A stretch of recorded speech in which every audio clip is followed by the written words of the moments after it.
Every time I've been asked what was the most challenging aspect of mounting the movie production-wise, and I say, oh, it was how we were going to do the look of Mars, the exterior of Mars. I was very concerned that we make it look like the stuff we've seen from Mars already, and it should really look real. It had to be something you believed in, because if it didn't, the whole feeling of the story was destroyed.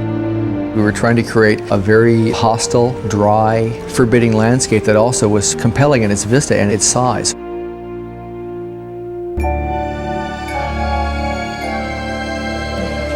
We have enough science fiction movies out there with flubber-like monsters running across icy desert, whatever terrain you want, gobbling people up. The reality is terrifying enough. You have to do no more. I was trying to create spaces that in some way had a familiarity that people would go, you know, I've seen Apollo missions, I've seen stuff on CNN about the space shuttle, so this feels real. He has created an amazing world.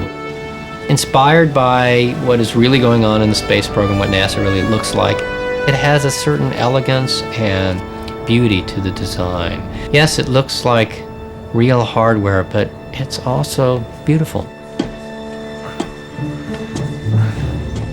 Cinematographer and a production designer both have to be in sync about what's going to happen and how the picture is going to look. I'm very visual, obviously, and so of course the first thing that happens is that as I'm reading the script, I'm getting visual images that are coming to my head, and I might even just take notes or do little sketches on the back pages or whatever, and then I begin to get an idea of what I think the overall look is going to be. I never enjoy visual effects just gratuitously there for their own sake. It's always the most rewarding to work on a sequence where the effects are very much in the service of the story. It's what I call a hardware film, meaning that everything that you show has to be constructed, built, or visualized in some way, because once you leave Earth, which represents about the first 5 minutes of the film, everything else is created. So those are the biggest challenges that we have at first, is pre-visualization of what this film might look like.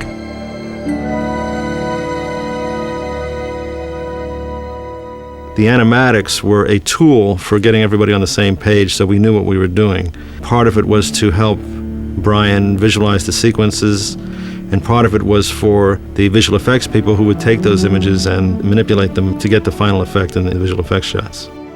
When we were done, before any camera had rolled, we had a sequence of the shots as they were intended to be, and as those shots were executed by the production team, I would take that and plug it into this spine, replacing the animatic with the live shot. These sequences, which take a few minutes to watch, actually took weeks and weeks to shoot. Replacing the animatics, the sequences came to life.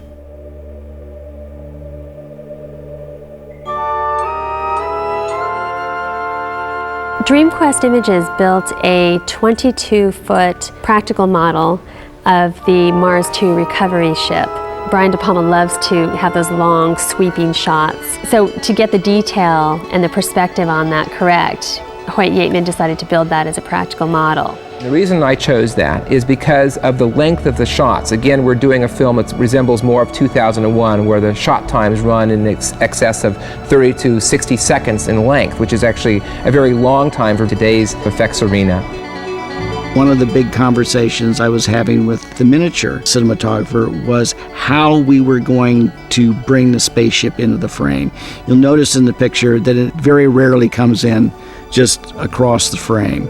It always came in from a different angle. That was just to add visual variety to the picture, and it's a way of treating the spacecraft that people haven't seen in movies before.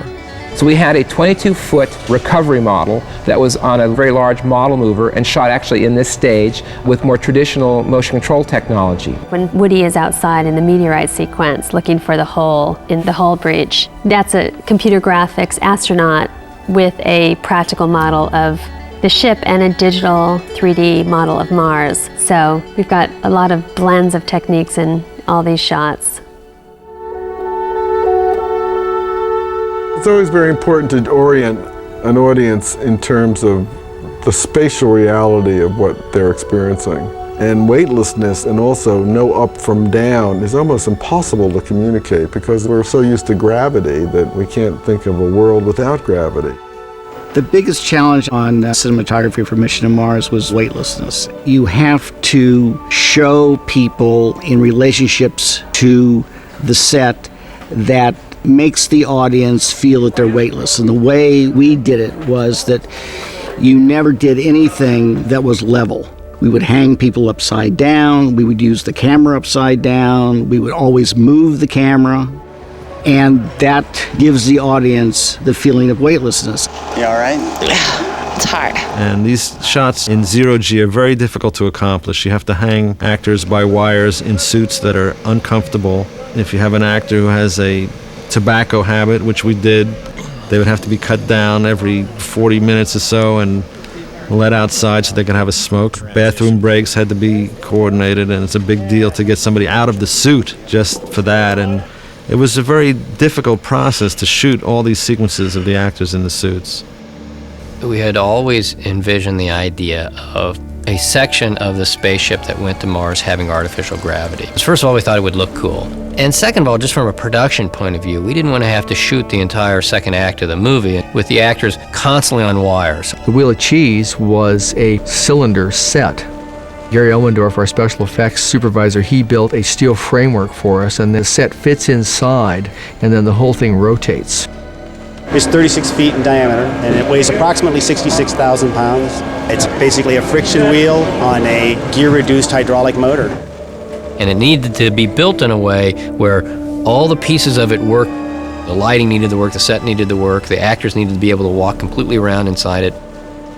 If you're in a space station or you're in a spaceship, you're going to see all the walls and all the ceiling. There's no place to put any movie lights, so you have to build in lights. And the lights have to seem logical, and they have to be in the right place to also have dramatic effect.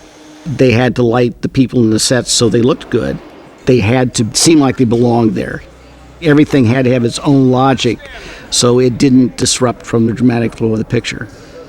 And then Brian designed a shot, one of his classic long tracking shots, that hopefully would show the audience how this set worked. And that's the shot where the camera pulls out from the center and drops down, and we see Connie at a certain station. We hear the music start to play, and she starts to walk out, and then we see Jerry, and then we see Gary as we pick up and come around.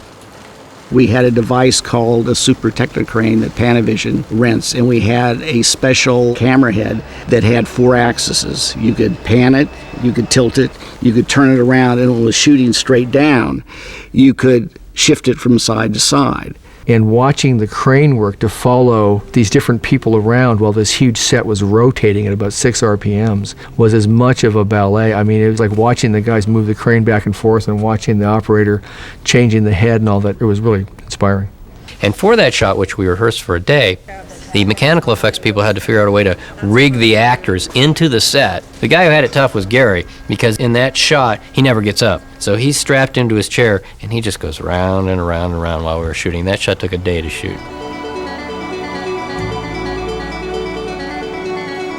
It is much harder to do long sustained takes, but I also think it's much more satisfying because with a long take, you can let the actors interact with each other. You have the actors' timing that you don't have when a sequence is cut up, and their relationships with each other is a much more interesting thing to do.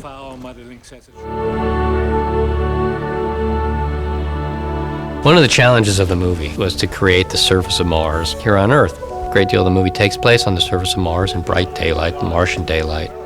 One of Brian De Palma's ideas was that we actually create the Mars landscape inside on a soundstage. But when we looked around in Vancouver, there was just not any space that was big enough to take care of this situation. So we went back to kind of a modified plan, and that was to do it outside.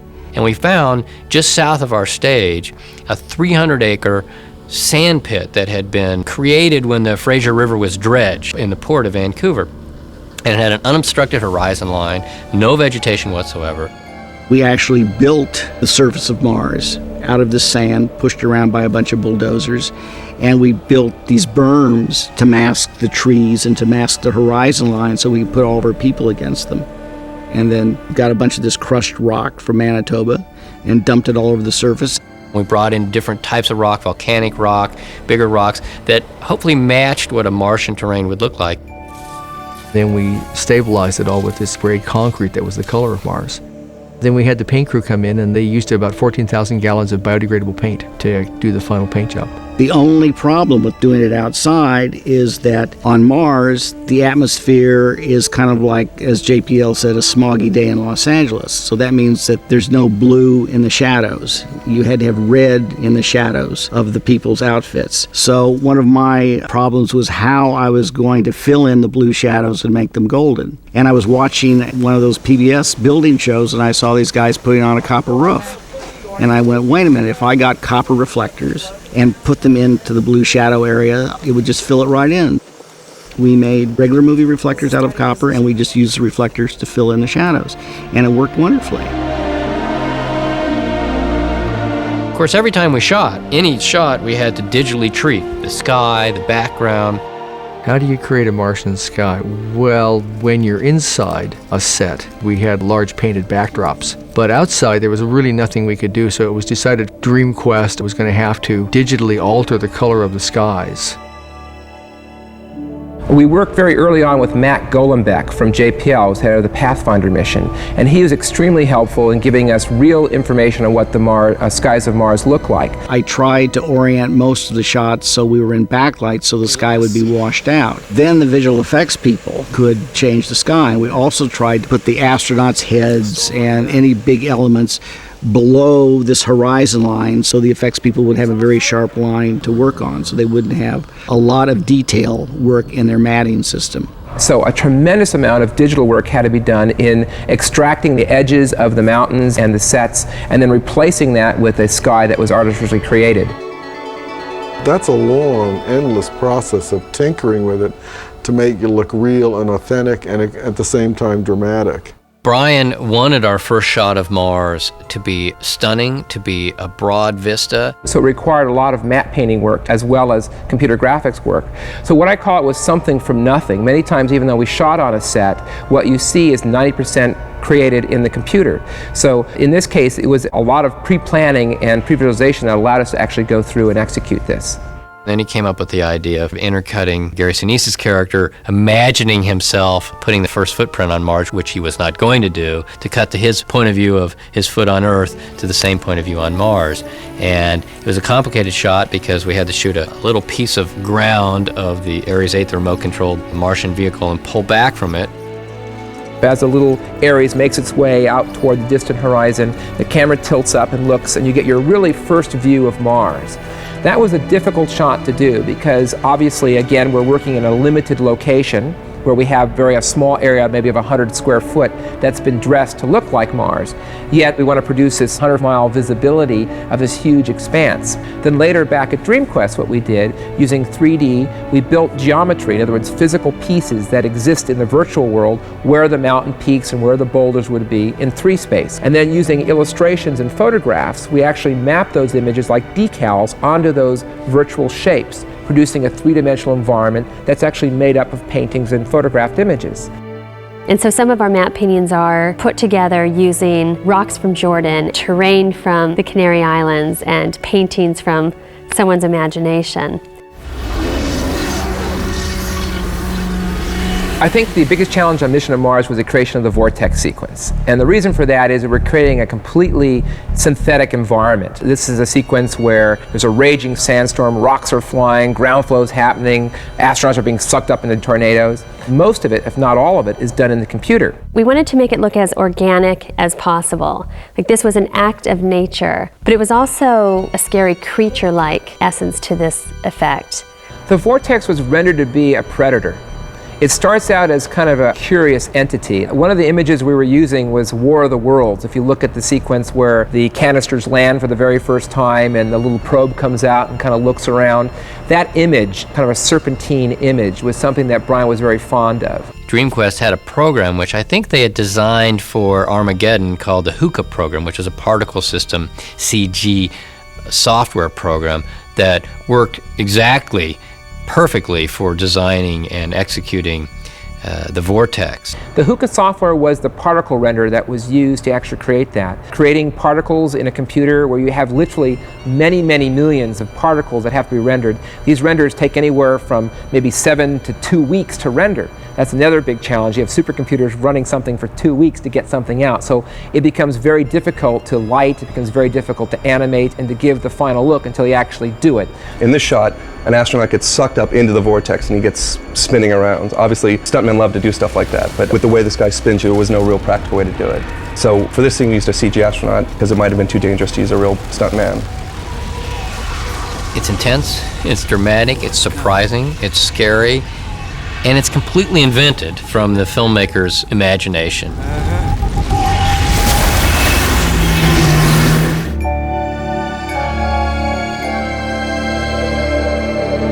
Brian wanted to design something that looked like a sleeping goddess, something that was serene and beautiful and beckoning, because the idea was that these were our ancestors and that the artifact that they left behind should feel peaceful to us, should feel welcoming. What I was trying to do was to keep it as minimal as possible. So rather than trying to show artifacts from some Martian civilization that in the end always looks like something from the Roman Empire or something out of Dinotopia, I thought, let's just make this like modern art. Let's make it really simple and clean. Then when they go into the face, it was the story, the evolution of Mars, and how to portray that to the audience. We had to find an idea for an unearthly space. So Ed came up with the idea of the white room, and Brian liked the idea.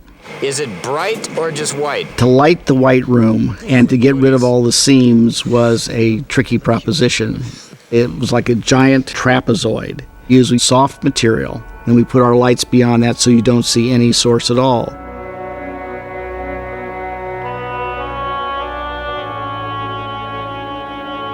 In the planetarium scene, what we had to shoot with was basically a large black stage with a shiny black floor. The part that we added was the starfield background, the planets and the rings, and the Martian that appears. And we played with different versions of that. Are the planets going to look real? Is the Martian real? Is she a spirit? Is she a hologram? Brian had an image of this Martian, of this very tall, thin, elegant, friendly figure. One of the constraints on the design of the Martian was that she had to look familiar. She had to look sort of vaguely human because we have this genetic link between the Martians and the humans. So we kind of toyed with the alien a little bit. I mean, she's very sort of realistic and she cries, and yet she doesn't have skin, she doesn't have pores, she doesn't have breath. So it's sort of, what do you want her to be? In the end, Gary Sinise steps into this tube, which then magically transports him up to the top, and there's the ship waiting to send him off. What we had on the stage was a live plate, Gary stepping into this tube. The camera pulls back as far as we had room to pull on the stage. We continued that zoom back in the computer, and we built the rest of the environment around him. Some of these long, thin Martian statues that are forming a ring around him. We had Gary rising up in the tube. We had the Martian ship up near the ceiling, big sort of swirling vortex of energy around that. And then as Gary gets up into the ship, the launch sequence really begins and we start to disintegrate the shell of the things. The shots in the launch sequence consist of several elements. To start with, we have the face, which was computer modeled. Then the face had to be procedurally broken up into thousands of little fragments. Then there's a swirling vortex of energy that's created with a custom particle system that we developed. Brian saw the Martian ship as being almost like a Brancusi sculpture with this gold finish. And to get that particular look is most easily achieved with computer graphics, especially in the launch shot where we had thousands of the ships launching simultaneously. I'm very proud of the look of the movie, the fact that we've created this world, both a NASA real world, a Martian surface world, and a fantastical world. Each and all of them have a visual impact on the audience and hopefully take the audience someplace where they can't get otherwise. It was really trying to portray these amazing type events that were taking place, kind of spectacular things like vortexes and meteorite showers and the end of the Martian civilization, in a way that people would believe, and at the same time make an interesting visual film that was something different that people hadn't seen. The picture's a very sweet picture. It talks about loyalty and commitment. If everybody would be a little more loyal to the Earth and to the universe, maybe we wouldn't be in such a mess that we're in now. There are people who would give anything to go to Mars. This is a story about people who are like that. They are explorers. They are interested in pushing the boundaries of where we can go. And I hope that audiences will look at the film and think about that aspect of the human condition, that there are all these problems on Earth. Yes, it's true, but there's something in us that always wants to know what's over the next hill. It's something that makes you feel really good about being a human being when you see men work together with such complicated technological inventions of men and do things that no man could ever thought possible.